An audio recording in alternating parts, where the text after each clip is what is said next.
வரப்பண்ணி அவர்களை குணமாக்கி அவர்களை அழிவுக்கு தப்புவித்து அவர்களுக்கு பரிபூர்ண சமாதானத்தையும் சத்தியத்தை வெளிப்படுத்துவேன். பரிபூர்ண சமாதானத்தையும் சத்தியத்தையும் வெளிப்படுத்து. நமக்கு குணமாக்கிட்டாருன்னா என்ன பண்றாரு அவரு? சமாதானத்தை வெளிப்படுத்து, சத்தியத்தை வெளிப்படுத்து. நம்ம ஆரோக்கியம் வரப்படும். நம்ம வீட்டில் ஒரு பிரச்சனை ஆகி போச்சு, நமக்கு ரொம்ப முடியல, நீ செத்து போயிட வேண்டாம் டாக்டரு, இல்லை உன் புள்ள செத்து போயிடும், உன் பையன் செத்து போயிடுவான் அப்படின்னு டாக்டர் சொல்லிட்டாரு. உடனே நம்ம என்ன பண்ணுவோம்? நம்ம பயங்கரமா ஜெபம் பண்ணுவோம். 24 முடிஞ்சா 24 மணி நேரம் கடவுள் கொடுப்போம்.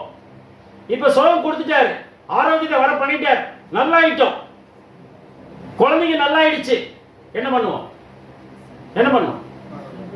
அவ்வளவுதான், அவ்வளவுதான். வேலை கொடுத்துட்டாருல்ல, பிழைக்க வச்சுட்டாருல்ல, என் பிள்ளைய பிழைக்க வச்சுட்டாருல்ல, என் பையனை பிழைக்க வச்சுட்டாருல்ல, நான் பிழைச்சிட்டேன்ல, வாடா சீட்டால போலாம், வாடா வா தண்ணி போடலாம் வா.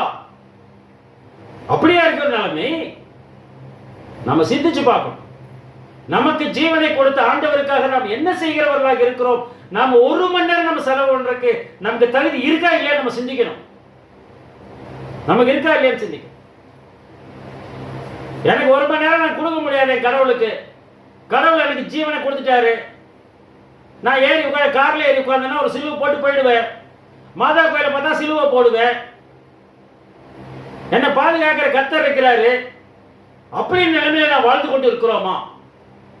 நாம் ஜாக்கிரதை உடையவர்களாக இருக்க வேண்டும் என்பதாக பார்க்கிறோம். சௌக்கியமும் ஆரோக்கியம் வரம் பண்ணி அவர் சத்தியத்தை வெளிப்படுத்துகிறார். சத்தியத்தை கற்றுக்கொள்ளக்கூடிய மனப்பான்மை நமக்கு இருக்கான்னு பார்க்கணும். சத்தியத்தை பெற்றுக்கொள்ளக்கூடிய மனப்பான்மை நமக்கு இருக்கிறது. சௌக்கியத்தையும் ஆரோக்கியம் வெளிப்படுத்தி சத்தியத்தை வெளிப்படுத்து.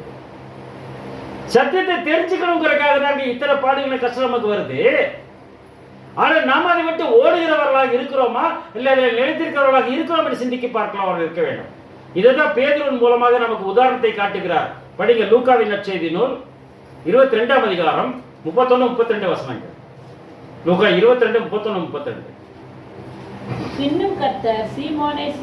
பின்னும் கர்த்தர் சீமோன்ட்ட சொல்லுகிறார், நான் ஒரு காலம் உம்மோட சாக வேண்டியிருந்தால் நான் சாதனை தவிர மறுதளிக்க மாட்டேன்னு சொன்ன உடனே சீமோன்ட்ட உடனே என்ன சொல்றாரு பாரு, சீமோனே சீமோனே